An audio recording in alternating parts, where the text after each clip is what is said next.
जय हिंद दोस्तों, स्वागत है आप सभी का मेरे YouTube channel physics bye Jayant में। तो इसमें आज आपको बताएंगे जैसे जहां से सत्याग्रह की शुरुआत हुआ, देश आज़ादी की ओर बढ़ा और हमारे लिए आज़ादी आसान कार्य हुआ। हम बात करेंगे चंपारण जिला के राजकुमार शुक्ल जी के बारे में, जिनके बारे में थोड़ा सा ही बताया जाता है कि इन्होंने महात्मा गांधी को बुलाए थे चंपारण, लेकिन इनके बारे में पूरा डीपली बताएंगे, पूरा खानदान के बारे में बताएंगे, क्योंकि हम बिहारी हुए और बिहारी के बारे में बताना कर्तव्य है। वो तो इंडिया पूरा देश को भी आजाद कराया गया, वो चंपारण का योगदान है, क्योंकि यहीं से शुरुआत हुआ। महात्मा गांधी जी यहीं से शुरू किए थे अपना पहला सत्याग्रह। अगर बात की जाए महात्मा गांधी के पहला सत्याग्रह कहाँ किए थे, तो साउथ अफ्रीका में किए थे, वो 1893 के करीब। तो चलिए बताते हैं पहले इनके बारे में, जान लीजिए। राजकुमार शुक्ल इनके बारे में बहुत कम बात जानते होइएगा, पूरा डीपली बताएंगे। तो जान लीजिए, राजकुमार शुक्ल के पहले पत्नी का नाम जान लीजिए, केवला देवी। पत्नी का नाम क्या है? केवला देवी। राजकुमार शुक्ल के पत्नी के नाम केवला देवी था और इन्होंने राजकुमार शुक्ल की बहुत मदद किया और धर्म पत्नी थी। तो प्रश्न आ सकता है कि राजकुमार शुक्ल जी को सर्वाधिक मदद कौन किया? तो इनकी धर्म पत्नी केवला देवी। बात किया जाए इनके पिता का, तो पिता का नाम था कोलाहल शुक्ल। क्या नाम था? कोलाहल शुक्ल। तो राजकुमार, सुनिए ध्यान से, अब जान गए कि राजकुमार शुक्ल के पत्नी का नाम था केवला देवी तथा पिताजी का नाम था कोलाहल शुक्ल।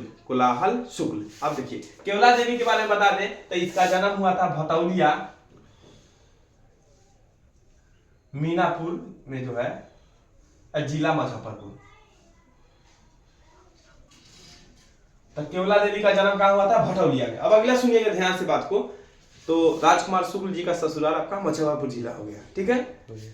अब बात आता है कि इनका जन्म कब हुआ था? जन्म हुआ था 23 अगस्त 1875 को। 5 बार बोलेंगे याद हो जाएगा। फिर से सुनिएगा, इनके पत्नी का नाम था क्या? केवला देवी। पिताजी का नाम कोलाहल से शुक्ल और इनका पत्नी जो ससुराल था मुजफ्फरपुर था। और जन्म इनका हुआ 23 अगस्त 1875। जन्म कब हुआ? 23 अगस्त 1875। 23 अगस्त 1875। 23 अगस्त 1875। आप भी बोलिए, 23 अगस्त 1875 को इनका जन्म हुआ। जन्म स्थान की बात की जाता है मुरली बरहावा, जो है चंपारण बिहार में। मुरली बरहावा जन्म स्थान, मुरली बरहावा। अगला आता है बात, इनकी मृत्यु हो गया 20 मई 1929 को। 20 मई 1929 को। इनकी जीवन अवधि लगभग वही थी आपका 54 वर्ष के करीब। 54 वर्ष में 30 वर्ष इन्होंने संघर्ष किए। एमडी से आगे बताते हैं। मृत्यु की जगह मोतिहारी है और जन्म की जगह मुरली बरहावा। अब देखिए ध्यान से, यह हाफिज दीन मोहम्मद के यहाँ काम करते थे राजकुमार शुक्ल। बहुत बारीकी से बात सुनिएगा। हाफिज दीन मोहम्मद के यहाँ कार्य करते थे, उनका वफादार हो चुके थे और उन्हीं के कहने पर वही इनको बोले थे, अरे राजकुमार शुक्ल जाओ महात्मा गांधी से वार्तालाप करो। वहां नील का खेती परेशान करता था, किसानों को बोनस नहीं मिलता था। यही रीजन है कि हाफिज दीन मोहम्मद के कहने पर राजकुमार शुक्ल गया, महात्मा गांधी से बात किया और राजकुमार शुक्ल के कहने पर महात्मा गांधी चंपारण आया। ध्यान सुनिएगा। तो राजकुमार शुक्ल को किसने कहा था कि जाओ महात्मा गांधी से बातचीत कीजिए? तो ये बोला था हाफिज दीन मोहम्मद, जिनके अधीन कार्य करता था और अच्छा वेतन कमाते थे। कौन? राजकुमार शुक्ल। और इन्हीं के कहने पर इन्होंने महात्मा गांधी जी से वार्तालाप किए थे लखनऊ अधिवेशन 1916 में और 1917 से चंपारण सत्याग्रह शुरू हुआ, जिसमें 3 कठिया व्यवस्था मुख्य रीजन था। अब बात आता है, इनकी 2 बेटियां थी, लेकिन नाम का पुष्टि नहीं हो पाया है। चलिए अगला बात है, इनका संघर्ष 30 वर्ष तक चला एमनी नामक अंग्रेज से।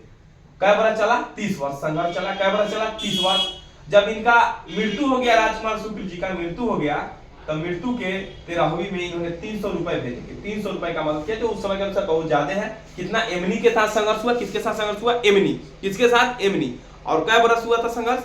30 बरस। और एमनी ने मरने के बाद इनके 300 रुपए दिए थे और उन्होंने कहा था कि शुक्ल जी ही चंपारण का इकलौता मर्द है। और इसके साथ अब एक और प्रश्न आता है कि जब राजकुमार शुक्ल महात्मा गांधी से वार्तालाप किए कि आइए चंपारण, था उस समय इनके साथ कौन था? इनके साथ संत रावत। कौन था? संत रावत। तो बहुत अच्छा लगा होगा अगर आपको, तो लाइक एवं शेयर कर दीजिए।